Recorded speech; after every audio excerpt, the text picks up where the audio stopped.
why don't you tell us a little bit about yourself, about where you're from and your family, and your upbringing a little bit. Isn't that terribly boring?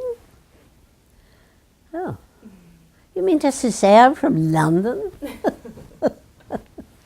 Well, I'm from London, and I've traveled a great deal. In the old days, it was by boat. There were no airlines when I went traveling. I came here by boat with 2 children, 29 pieces of luggage, a nanny, and 2 perambulators on a boat. Took a long time to get us off.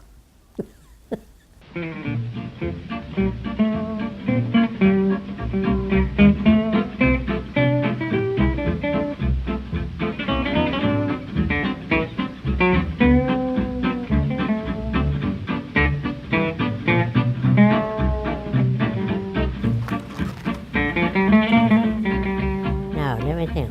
Put some more of those. Wonder. 2 World Wars I've been through, you see. Well, the first one I didn't really notice, but the second one did notice. War was declared when I got back from this country for a month-long visit. And I joined something called the Ministry of Information, which very shortly became called the Ministry of Misinformation.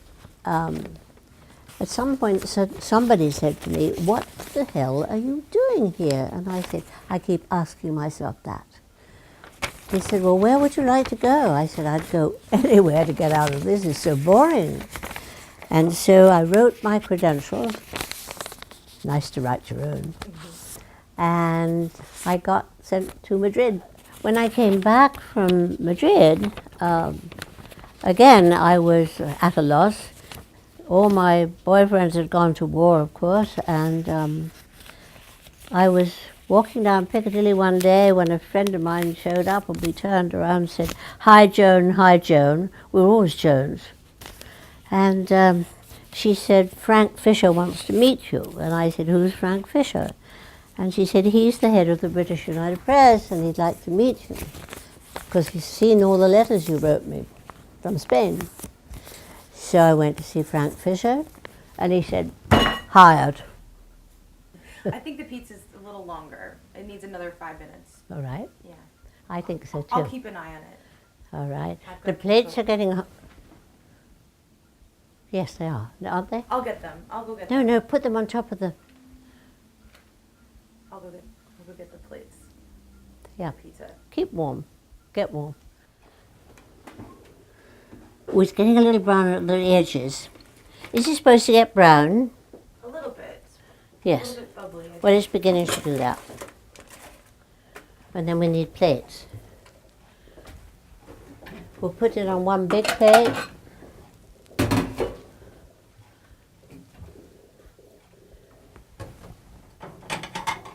Will these plates be big? Oh, they. Yeah, may as well have blue. May as well have everything blue, don't we? Tell me, Grandma, what didn't you like about England, and specifically English men? My experience with Englishmen was we would go somewhere, maybe in a car or something, and then we'd go somewhere, and they'd sit and smoke and say, "Oh, Ducky, reach me the ashtray," and it was right there. And it was always you had to do things for them. No, I didn't like that. No, I feel that people should be equal in some way or other anyway. So no, I got very bored with Englishmen, I tell you that. And vowed at some point that I never would marry one. Thought I was going to marry a Pole once. He had a title, of course. All Poles have titles. But I'm glad I didn't. I did like Americans, though. They were so free and easy, and they called me all kinds of funny names. And I had just a great time, the greatest time with Americans.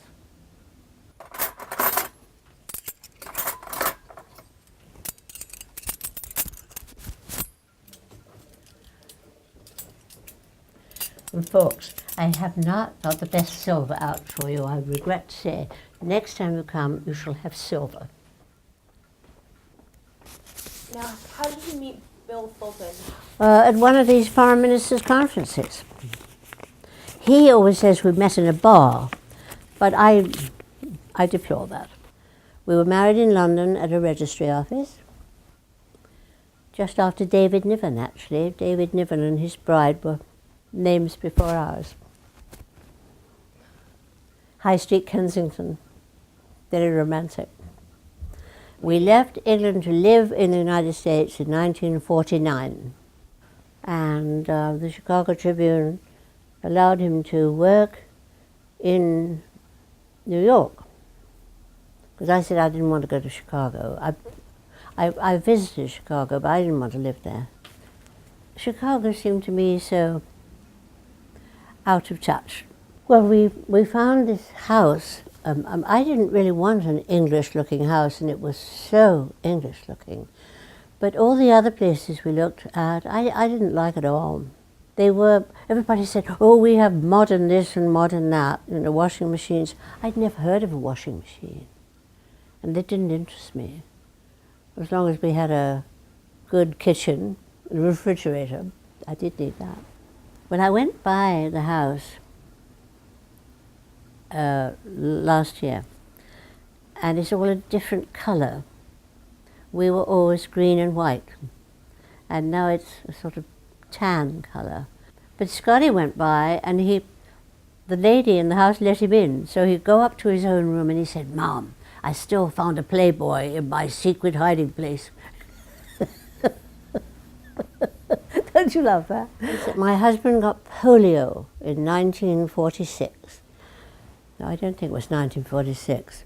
He was 46 years old, and he got polio.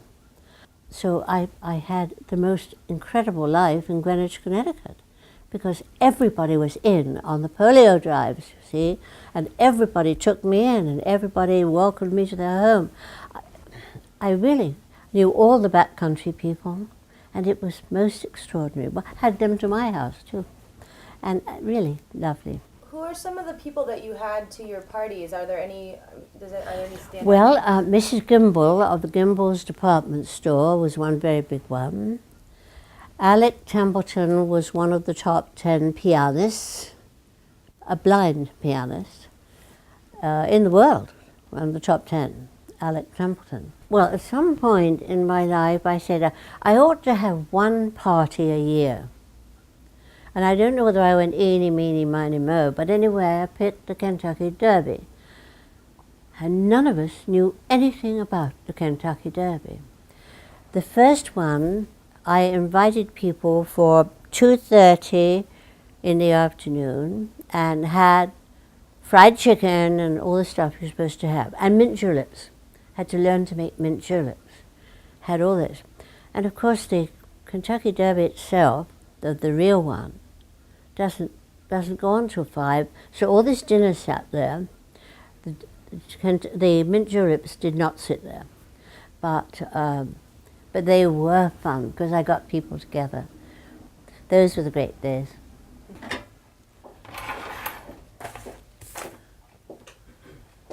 Then we need a big, some kind of knife to cut it, won't we?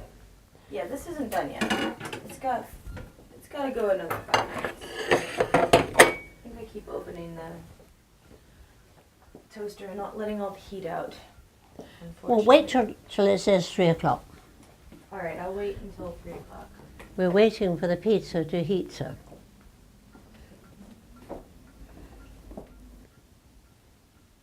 Don't think you ought to have me lapping it up. I do have a reputation, you know. A bad one. I have a reputation for lapping it up. And I still enjoy my 2 vodkas every evening. A friend of mine wants me to go to Hawaii, but I can't imagine anything more boring than Hawaii. It's beautiful seas and sands, and who needs that? I like cities. Cities with beautiful buildings and people and walls and sidewalks and stores. No, I'm not going to go to Hawaii. I did go last October to see the Alamo in Texas. Have you ever been to the Alamo? Well, don't go. I can tell you all about it. If there's one place in the world that you could go, where would you go? And why? I think probably Paris. I love the atmosphere of Paris, you know. You feel different when you're there, somehow. I mean, I enjoyed being in Copenhagen, for example, and enjoyed being in Oslo, but come on. It's not the same. And Berlin, and Frankfurt. But where is there any place like Paris?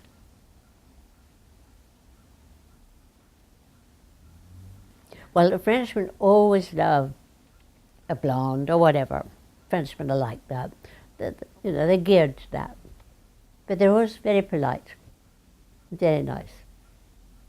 Americans always want to bowl you over, but the French don't do that.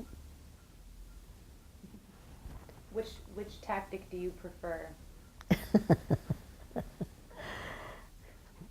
Well, no, I used to get cross with Americans. You say, oh, Christ's sake, you know, just let's be a friend, huh? I don't need all that jazz. And but then you can talk like that, you see, to them. You couldn't really talk like that to a Frenchman, and thank heaven you don't have to. Ah, madame. Lovely. We watched one of these flyers, what are they called, who do all kinds of tricks. Your American... The Jets, the Blue Angels. What? Blue Angels. Right. We watched the Blue Angels. Standing there on the Golden Gate Bridge, we watched the Blue Angels perform. It was absolute. And then I had to run for a wedding. Imagine having to leave the Blue Angels to go to a wedding. I ask you. But those were wonderful days. Well, when you're younger, you can enjoy everything. Look what you've done. Look what you've done. I mean, you won't be able to do it when you're 90, or you won't want to do it when you're 90. The hassle, too much, but you've done it, and that's the thing to do. This is what I did. Did all kinds of things when I was young.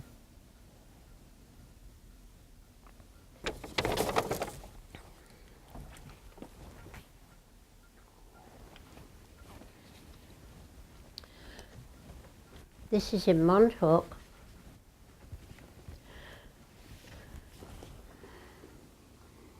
Is that you? That's me. Yes. You remember that? Yes. Oh, look at Mom. She looks so pretty. There's Mom. You look gorgeous, too. Golly. Do those bosom show. Yeah. Horrid. Don't like that at all. Then we lived in Greenwich, Coscock, for 25 years. But I spent a lot of time in this city. I've lived over there at 10 Park, which is at the corner of 34th Street, and I saw the other day that an apartment was up for sale for $850,000. And I wish that I had bought the apartment I was in for $25,000 at the time. And I've lived on 59th Street, 7th Avenue, 8th Avenue, 59th Street, overlooking the park. And you know, overlooking the park. In those days, young people used to sleep out in tents. They were obviously at war with some economic idea, whatever it was. But there was one woman, she was part of a couple, of course, but I don't worry about him, but they would sleep in a sort of tent in the park. And in the morning, she would come out looking like $1 million. In high, she had a dog, a big German Shepherd dog, and she'd come out with this dog beautifully dressed, marvelous. And I, this is crazy, isn't it? But they'd sleep in a pup tent or whatever it was, and you could, and I could watch them from my window. Well, I thought Americans were so beautifully dressed in New York. They really were. So I bought this dress and this hat and stood waiting for somebody. I don't know whether it was on Fifth Avenue or Park Avenue when the girl came along and said, "Get off my beat." And I thought that was terribly funny. I kept telling people about it. I'm not sure they laughed. I'm not sure they understood. Fashion isn't defined very well anymore, is it? It used to be really defined when I was younger. And you really noticed that you wore your skirts either this or this or this. You really noticed it. But now it doesn't matter. You can wear your skirts wherever you like. And you're not out of fashion at all. You're just doing your own thing. I like that outfit you've got on. Thank you. I could never buy her presents of clothes, you know. She's too outstanding.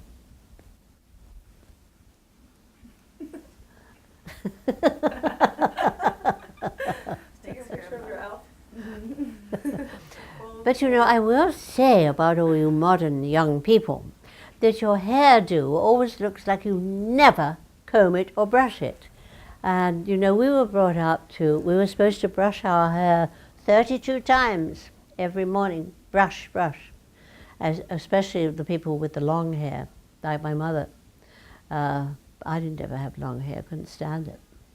But you all look as if you just tumbled out of bed. Right? That's about right, actually. And that's okay. That's what we're going for. Yeah, right. Well, it's the modern style, I know. And it's surprising to me, of course. But what the hell? As long as you kids enjoy yourselves. And you're all very intelligent, I must say. What was it about New York that you fell in love with? Do you have a single thing that just... No, I think just the welcoming, the sort of open arms thing of New York. I didn't really live in England that much, but England is so stodgy, and you know, you have to be introduced and all that sort of thing. But you come to America, everybody's your buddy, you know, or hi kid or something, you know, and there's something so warming about that. There used to be a restaurant downtown at 14th Street called Luchau's, which was actually a German restaurant, but the Wiener Schnitzel was out of this world. It's gone now. Most of these places are gone. Look how many places are gone. Now, you know, I can't pronounce the names of the food they serve in Korean restaurants, or even my little one round the corner, which is I think it's just a pub, but the food they serve I've never tasted.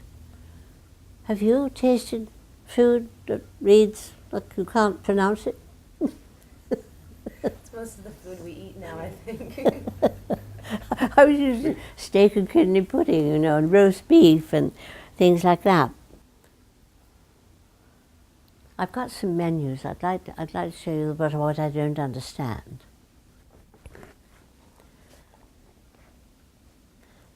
Quesadillas. Quesadillas.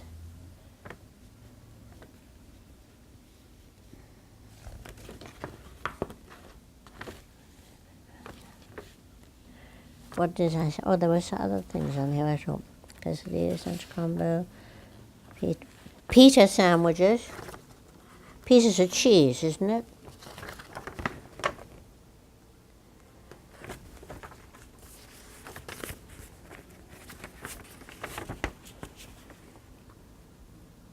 Well, I know what heroes are. I've learned that. Sushi. Well, of course, Chinese you don't expect me to know, but they're mostly Thai. Thailand now has taken over from China in the food department.